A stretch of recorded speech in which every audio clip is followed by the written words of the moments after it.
कि राकेश टिकैत किसान नेता हैं, ये अपने आप में बहुत बड़ा हास्यास्पद है। जिसको मैं खुल के कहूँगा कि वो सिर्फ किराए के किसानों का एक आंदोलन चला रहे हैं, बाकी देश के किसान को इस आंदोलन से कोई लेना देना। क्योंकि देखिए, जो व्यक्ति दो चुनाव लड़ा और दो बार जिसने अपनी जमानत जब्त करवाई हो, उसको हम किसान नेता कहें तो हास्यास्पद है। बाबा महेंद्र सिंह टिकैत एक बहुत बड़ा नाम था और उनके नाम को धूमिल करने का वो काम कर रहे हैं।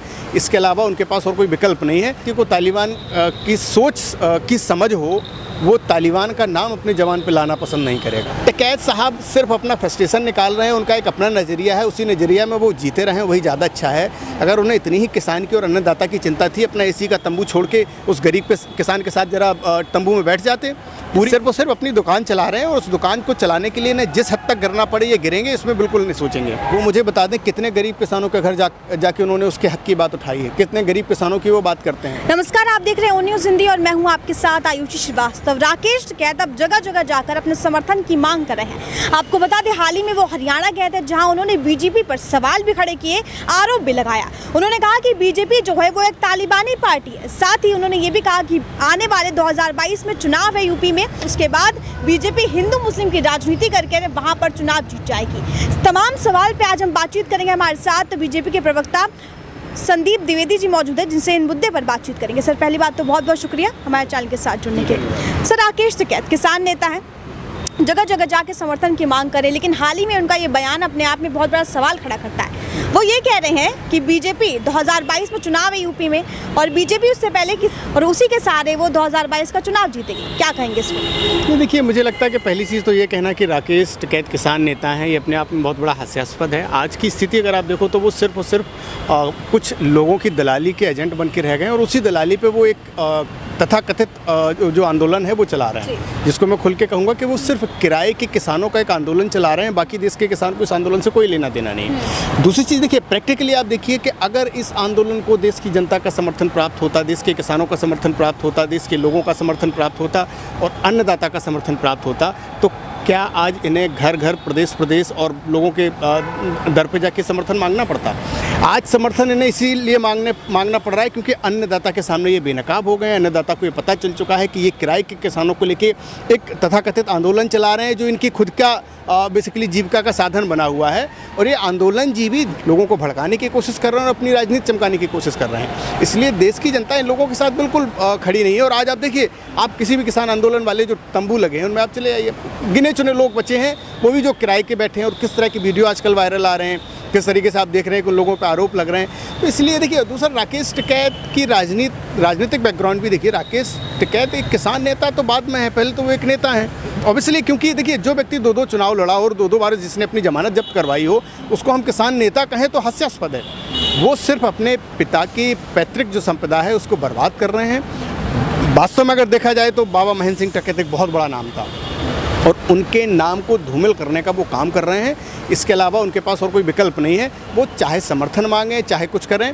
रही बात हिंदूवादी नेता को मरवाने की, या प्रैक्टिकली आपको देखना पड़ेगा कि जिस तरीके से आज जो हिंदुओं के अगेंस्ट काम करने वाले लोग हैं, या कहिए कि इस देश में जो शांति और भाईचारे के खिलाफ काम करने वाले लोग हैं, वो अब चाहते हैं किसी भी तरीके से लोगों को भड़का के और देश में दंगे करवा के किसी भी तरीके से मोदी जी की और बीजेपी की छवि खराब करके वो सत्ता में वापसी करना चाहते हैं। लेकिन वो ये भूल रहे हैं कि जिस तरीके से मोदी जी ने, बीजेपी ने, योगी जी ने और एक आम आदमी ने सिर्फ नेशनलिज्म के लिए इस पार्टी का समर्थन किया है, मोदी जी का समर्थन किया है, उनके इरादों को, उनके हौसलों को इतने आसानी से ये लोग नहीं खराब कर सकते। और बीजेपी फिर सत्ता में आएगी और बिना किसी हिंदूवादी नेता और बिना किसी मुस्लिम या बिना किसी कट्टरपंथी के आएगी, क्योंकि जनता जानती है आज एक गरीब आदमी को सिलेंडर मिल रहा है, आज एक गरीब आदमी को आवास मिल रहा है, आज एक गरीब आदमी को बेसिक चीज़ें मिल रही हैं। आज इंफ्रास्ट्रक्चर में देखिए, आप नॉर्थ ईस्ट की बात करिए, जिस नॉर्थ ईस्ट में कभी किसान ने डेवलपमेंट नहीं किया, आज आप देखिए वहाँ कितनी अच्छी व्यवस्था की। आप बॉर्डर की बात करिए, आप सिक्योरिटी फोर्सेस की बात करिए। एक ज़माना था हमारे सिक्योरिटी फोर्सेस के पास बुलेट प्रूफ जैकेट नहीं थे, आज वर्ल्ड में लार्जेस्ट एक्सपोर्टर हम बुलेट प्रूफ जैकेट्स के हैं। तो सब दिखता है जनता को और जनता चाहती है कि काम देश हित में हो, विकास के लिए हो, ना कि आंदोलन जीवी और राजनीतिक दलालों के लिए काम। लेकिन टिकैत साहब तो अब तो तालिबान से भी जोड़ने लगे। वो तो कह रहे हैं कि बीजेपी में तालिबान के कुछ कमांडर भी हैं। देखिए, तालिबान मुझे लगता है कि जिस व्यक्ति को तालिबान की सोच की समझ हो, वो तालिबान का नाम अपने जवान पे लाना पसंद नहीं करेगा। तालिबान क्या है?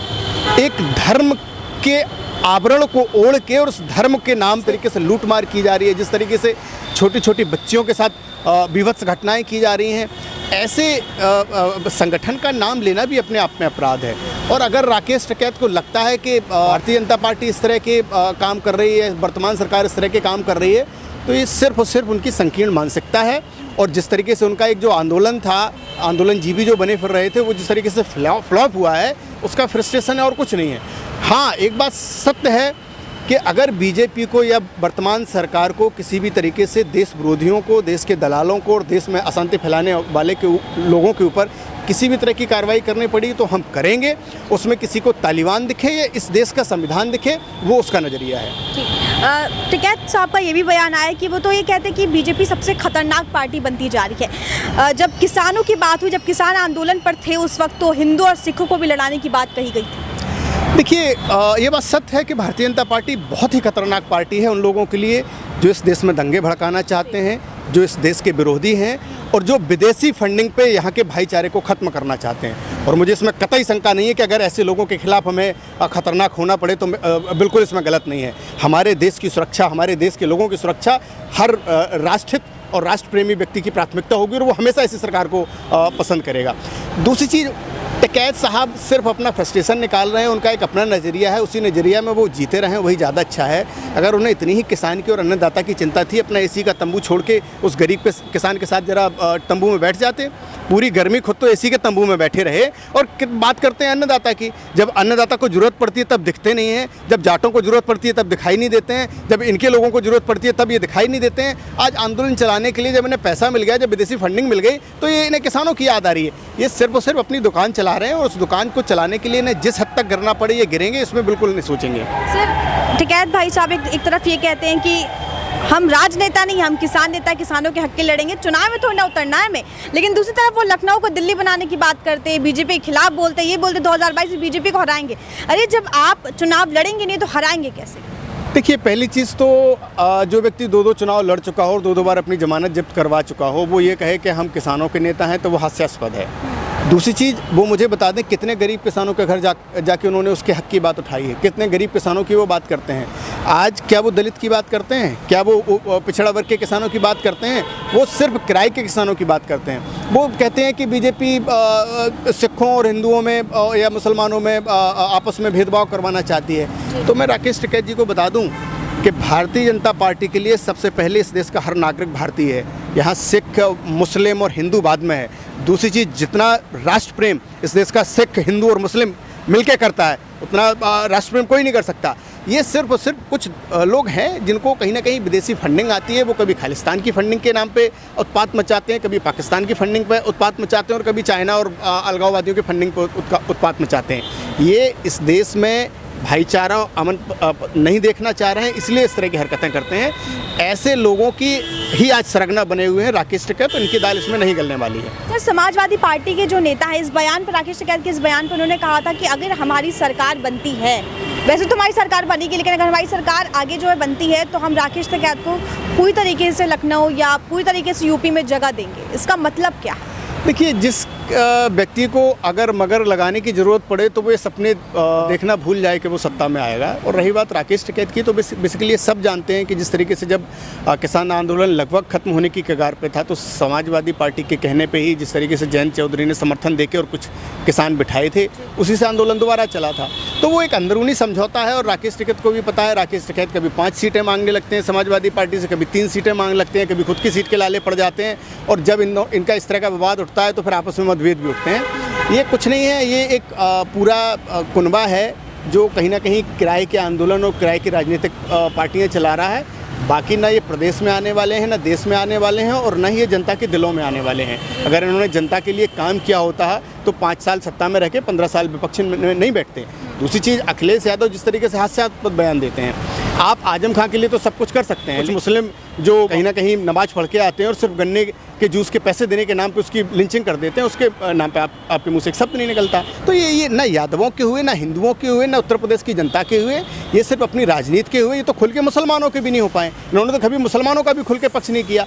ये सिर्फ और सिर्फ कट्टरपंथियों के इशारों पर नाचते हैं और उन्हीं की भाषा बोलते हैं। और इसीलिए चाहे हिंदू हो, चाहे मुस्लिम हो, चाहे यादव हो, चाहे दलित हो, वो अब इन्हें सबक भी सिखा रहा है। आज इसीलिए देश का हर वर्ग का, हर जात का, हर धर्म का व्यक्ति भाजपा के साथ जुड़ रहा है, क्योंकि उसको पता है कि ये एकमात्र देश की ऐसी पार्टी है जो किसी भी तरह का भेदभाव नहीं करती और हर व्यक्ति को अपने आप में समाहित कर लेती है। एक आखिरी सवाल, 2022 का भविष्य क्या होगा?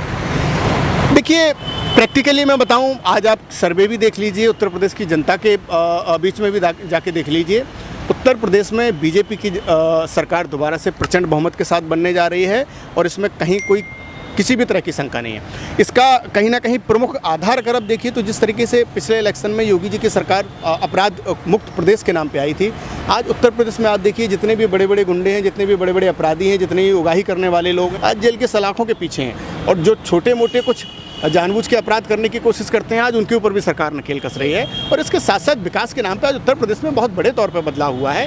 इसलिए जनता नहीं चाहेगी कि ये उत्तम प्रदेश फिर से जंगल राज की तरफ जाए। सर, बहुत बहुत शुक्रिया हमारे चैनल के साथ जुड़ने के लिए, हमसे बातचीत करने के लिए। तो ये थे संदीप द्विवेदी जी, जिन्होंने हमसे खास बातचीत की। देखना काफ़ी अहम होगा क्योंकि राकेश टिकैत जो अब जगह जगह घूम रहे हैं, उनकी ये राजनीति कहाँ जाकर रुकती है, ये देखना काफ़ी अहम होगा। कैमरा पर्सन गुरप्रीत के साथ आयुषी श्रीवास्तव, ओ न्यूज़ हिंदी। जय हिंद।